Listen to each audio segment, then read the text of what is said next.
ever. Wow, what a year it's been already. For you guys that haven't followed my social media, you'll know this is actually the first time Scarlett has been really out of the garage since May. Beginning of May, actually. And we are now at June 1st, or July 1st, sorry. Oh, excuse me. Now, what happened? Where did WiscoMoto go all this time? Oh, it's been quite the adventure this year. So, end of April, kicked off my rider coach prep. Last weekend in April,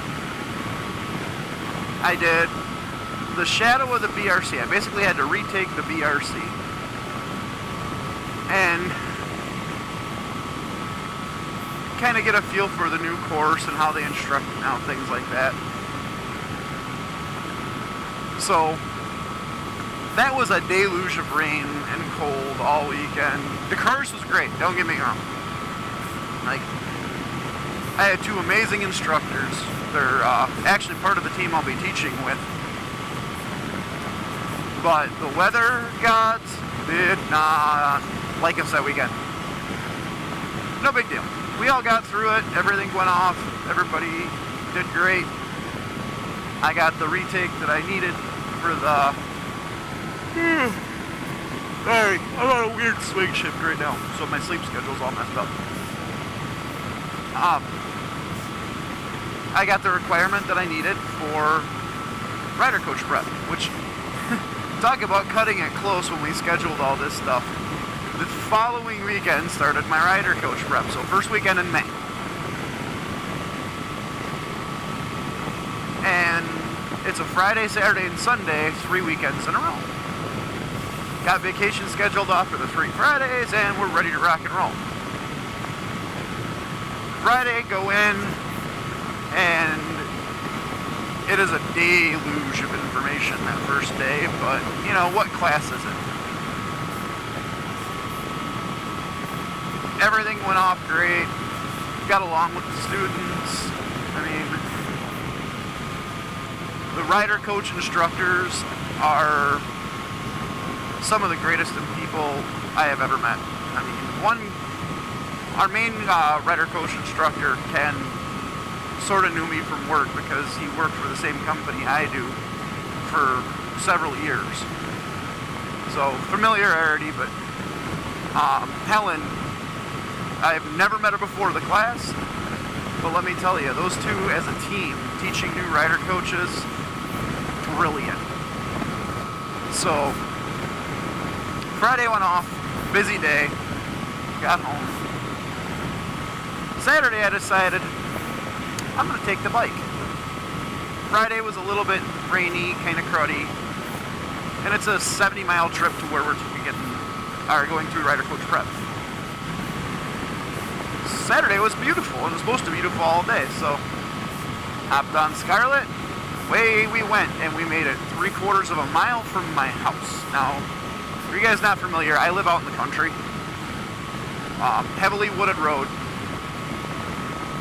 There's a couple blind hills, and I don't mean like this out in the country, I mean single lane, paved, barely, country road, an old farm road.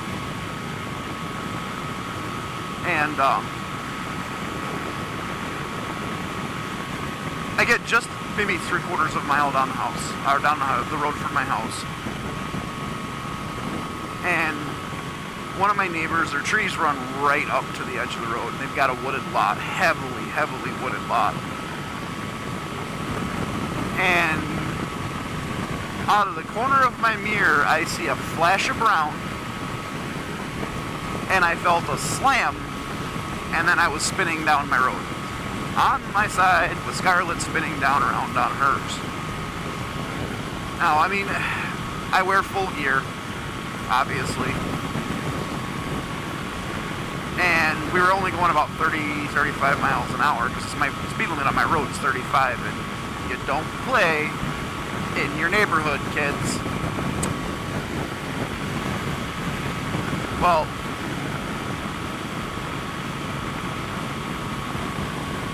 everything goes down. I'm sliding down the road and I'm watching Scarlett do a pirouette at 30 mile an hour down the middle of my street on her side. It just crushed me. Alright, everything stops.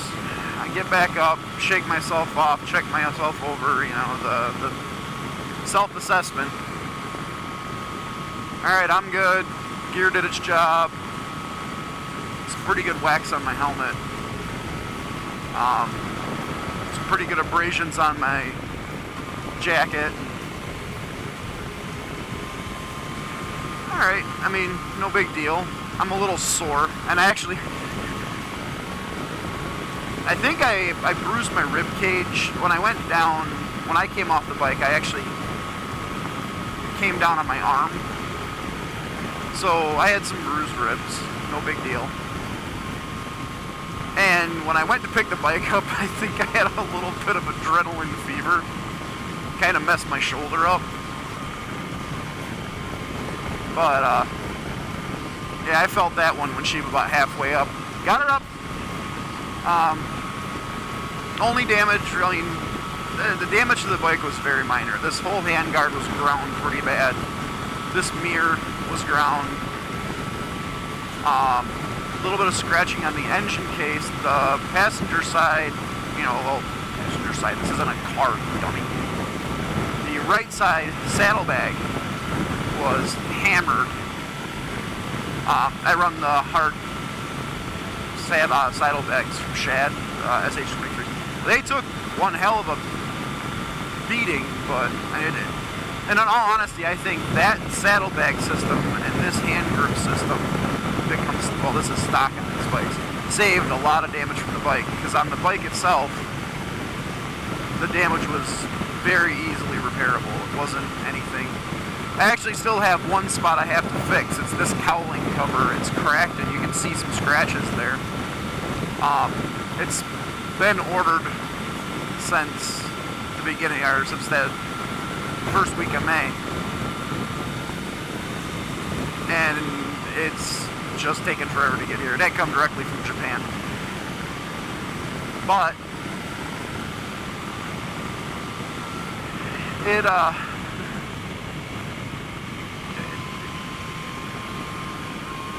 in my stubbornness, I picked the bike up. I rode all the way in that day. Everybody saw me kind of freaked out. It's like, guys, I'm alright. Bike's okay, I'm okay. My lead rider coach instructor, Ken, he looked right at me and said, wow, did you rode it the rest of it? Yes, I did. This is called the ride of stubbornness. I will say I was quite sore for the rest of the weekend, so, when you're learning to teach the BRC, for Motorcycle Safety Foundation, you're setting up and breaking down exercises over and over and over and over and over again, and you're writing the demos, and you're doing all of this stuff, so you get used to doing it, you can really start to put the pieces together. A lot of repetition, things like that, which you need to do it. But wow. It was a long weekend.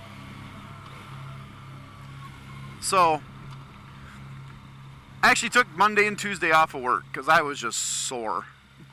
You take the deer hit and then trying to do that all weekend, and I got like 200 hours of PTO. So, all right, I never call in. I'm just taking the time off. Go back to work Wednesday. We're getting hammered. Wednesday, Thursday, Friday are busy as hell, as usual in LTL. Or Wednesday, Thursday, sorry. Because I was Friday back to my second weekend of rider coach prep, which is actually that's the final weekend of the instruction for you. That's when you test and do all that stuff. Weekend 3 is your student teaching weekend, so they have you come in Friday. The BRC runs Saturday and Sunday, so Friday you get to do your teacher prep and all that fun stuff for the first time. And you get that extra day to kind of sort things out and practice some more, whatnot. I didn't make it to weekend 3. That weekend. So after weekend 2, I passed all my tests, everything went off great, and once again, my God, can I not say enough good about Ken and Helen and several of the other students in my class. 3 in specifically, I should say. Cheeve, Nick, and Maria, if you ever see this video, I got nothing but love for you guys. You guys were rock stars. And I can't thank you enough for all the help studying and all the help practicing. And Nick and Maria, I really wish I could have been there for our student teaching weekend. That would have been awesome. 3 of us with Ken.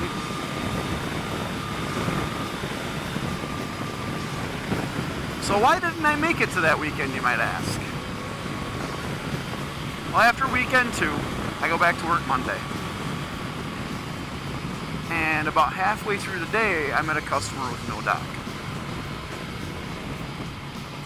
And that is not uncommon for LTL. I'm moving a 1,500-pound pallet of paint to the tail so they can pull it off with their forklift. With a pallet jack. Uneven surface, the whole 9, right? It's at a store.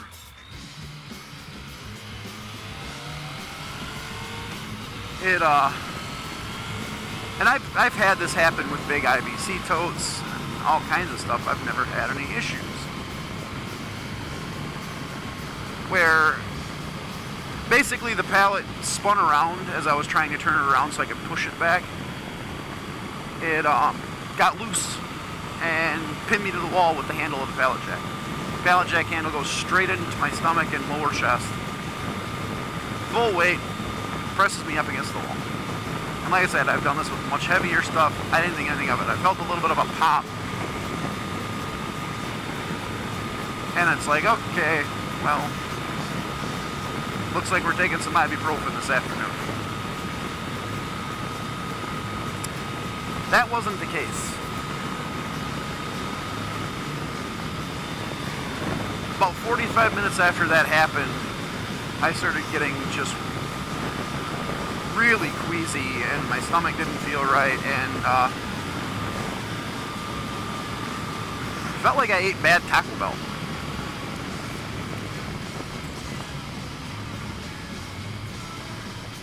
It wasn't Taco Bell. It was a garden hose of blood. And it was bright, which means it was fresh bleeding somewhere. It's like, okay, this can't be good, but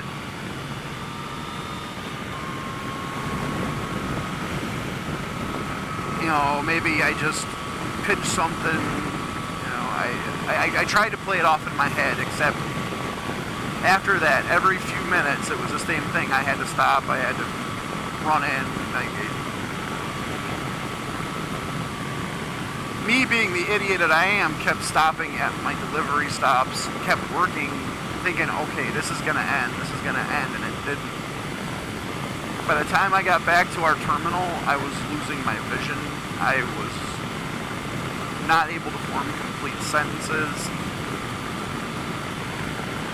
I should not have drove that truck back. But I had no idea what was going on, and it was such a weird experience, I didn't see the decline. I get the truck back, I pull the brakes in the parking lot, I don't even put it in a dock, I just get out. I literally fell out of the truck. I stumble into the terminal, and I don't remember what I said to our night supervisor other than ER now, which set off a chain of hospital stays for the next 3 weeks. Turns out, whatever I did when I hit myself with that pallet jack was causing internal bleeding. I tore or ruptured something in my lower intestine, small intestine, big intestine, I don't even know at this point. And I had lost so much blood I was transfused, I think the last count I saw was 11 times, 11 units of blood throughout the course of this few weeks. They couldn't stop it, they couldn't find it, they scoped, they did all kinds of stuff, and they finally found it by dropping a pill cam down, having me swallow the pill cam, and they were able to go in and cauterize it, repair it, and my numbers immediately started coming up. To give you guys an idea, the first time they sent me home after an overnight stay. That lasted a day and a half. The second time I was in there, I think 5 days. I don't know. I don't actually remember much from that time period. I don't remember full conversations with my wife. I don't remember conversations with the doctor. I remember snippets of laying in hospital beds. I really don't. Like, I entirely rely on my wife at this point to fill it in what actually was going on. But I do know after stint number 2, they sent me home again. They still hadn't completely found it, but it seemed to have stopped itself, they thought. I couldn't hardly walk from my living room to my kitchen. That lasted another 2 days. And the bleeding hadn't stopped, it had just slowed down. And then decided to open right back up again. I started getting a massive headache. I couldn't see. I was starting to be incoherent. So my wife does what she does and takes me in. She's keeping a close eye on me. And according to her, the doctor saw my numbers, immediately starts transfusing me, and we're at the ER by my house, not the big hospital, as they're now prepping me to go back to the big hospital on another ambulance ride. And his words to her were, "I don't know how he's conscious." Usually when we see numbers this low for blood count, for your hemo, we're looking at an unconscious patient, potentially permanent damage. I'm sure there was some comment in her about me being the stubborn ass that I am, and she wouldn't be wrong.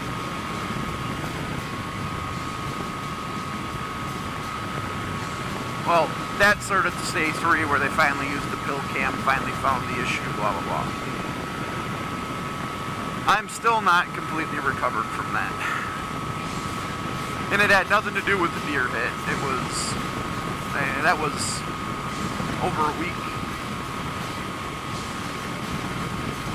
Yeah, it was like 10 days after the deer hit, so if there would have been any issues with the deer hit, I would have found them prior to that. This was entirely related to basically getting punched in the stomach with a 1,500-pound pallet and a pallet jack. So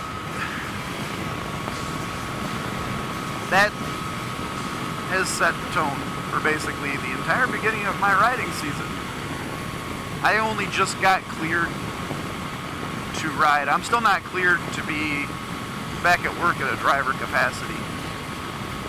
I've actually been working in dispatch the last couple of weeks, which has been fun. It's got its perks, it's got its quirks. It's weird not being in my truck though. But I finally got cleared to ride, and I finally got enough of the stuff for Scarlett to get her back roadworthy. Like I said, the only part I still need is that right there, and she's done. But, let me tell you, it was weird getting back on the bike. I've crashed horrendously a few times over the years.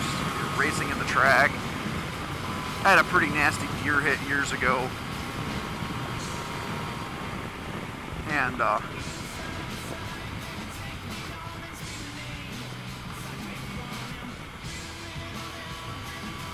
this is going to be fun.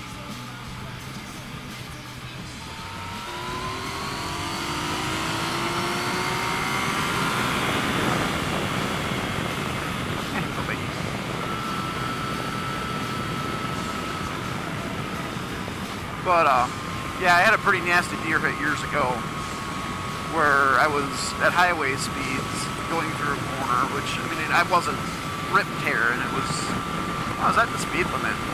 It was a 50-mile-an-hour corner. I was going through it between 50 and 55 out in the middle of nowhere. There's an embankment on one side. It's in hill country in southwest Wisconsin. And on top of that embankment there's a big cornfield up there that runs back into the hills. To the inside of the corner, it's a left-hand corner in the direction I was going. There, it drops off to the side of the road into a cornfield. And this is midsummer. And the deer jumps out of the embankment, the cornfield up top, assumingly to get down to the cornfield on the bottom, and lands directly on top of me mid-corner. That did some damage. But, anytime I've ever gone down, I've always picked it right back up and gone. Anytime I've ever had an issue, I've always just brushed myself off and kept going. The other night was the first night. Was it Tuesday night? Or Wednesday night? They're all blurring together right now. Was the first night, or the first time I had ridden Scarlet since the day I hit the deer. I got her out of the garage, started putting my gear on, and started shaking. Not out of excitement. I was scared to death. I've been on bikes this last couple of weeks. Like, I've been on our range bikes. I've been on Tiff's bike, which is obviously it's smaller and not quite as intimidating as the FJ, but I've had way faster bikes than this FJ09. I've had way more intimidating bikes than this thing. I was actually afraid. And I couldn't figure it out. I think my wife summed it up the best. It has nothing to do with the bike.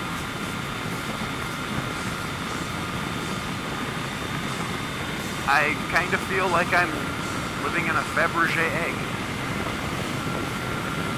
This is the first time in my life I have felt fragile.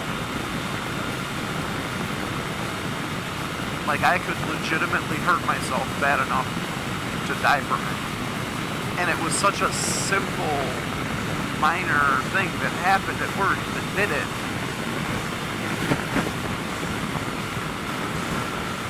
It actually shook me up. Oh. That said, I got out.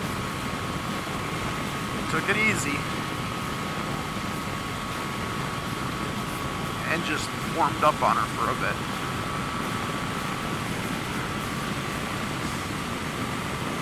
And then slowly when, it worked around the block, stayed on some highways, and eventually found my favorite twisty road. It's actually, for my commute, it's actually the south end of this road. And, we went and played around a little bit. Nowhere near as aggressive as I can be, or have been.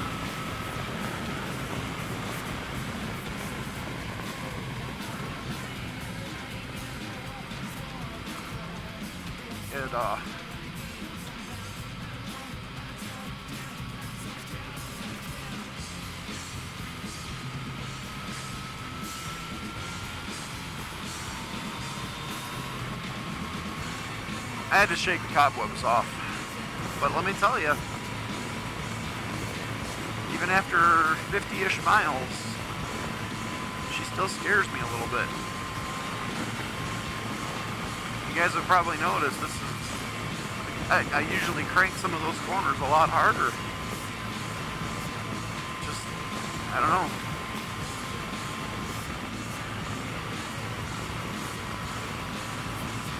I know I have a lot of margin for safety even when I am pushing it a bit. I never ride 100% on the street. Problem is my 100% tends to be a little bit higher of a margin than a lot of people. So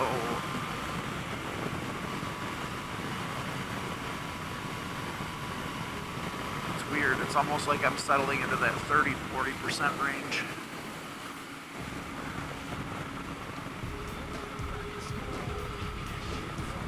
And I'm sure it doesn't help that I've lost so much weight during that ordeal that I actually need to reset my entire suspension. No kidding, I went into the hospital and came out after 3 weeks. I lost a total of 35 pounds, almost 40. I have regained a little bit of it back, but we're talking maybe 10 pounds.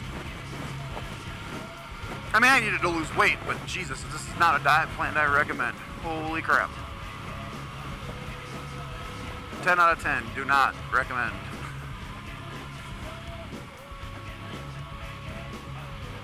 That's what's been going on. So as of right now, I did get my student teaching in. Actually, shout out to Ken for that one. Once I was sorted, he was teaching at the Harley dealer, and he just needed to get me out there to see how I interacted and to see what we needed to work on. He got approval to do it. I mean, and obviously it was a situation I had no control over because I didn't plan on ending up in the hospital. But Wisconsin Motorcycle Safety and the MSF said, you are the rider and coach instructor. Get him into student teaching with you on one of your classes, have him be your co-coach. And that's fine, that'll work for us. And he did it.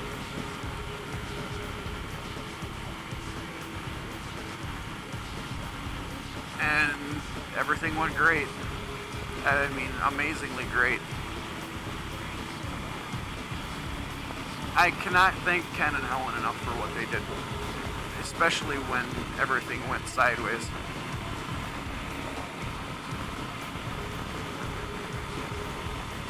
Being an MSF instructor, I've got a couple of classes under me teaching the VRC. I absolutely love it. It's a challenge and a blessing all at the same time.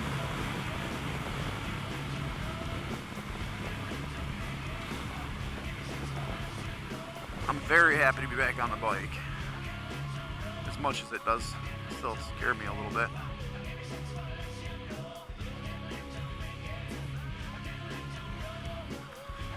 And I am contemplating a career change because I think I'm done driving a semi.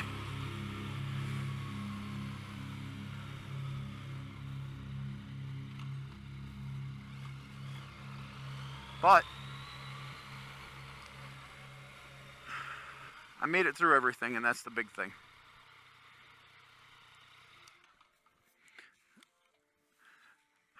All right, guys, time for me to start my shift. See you later.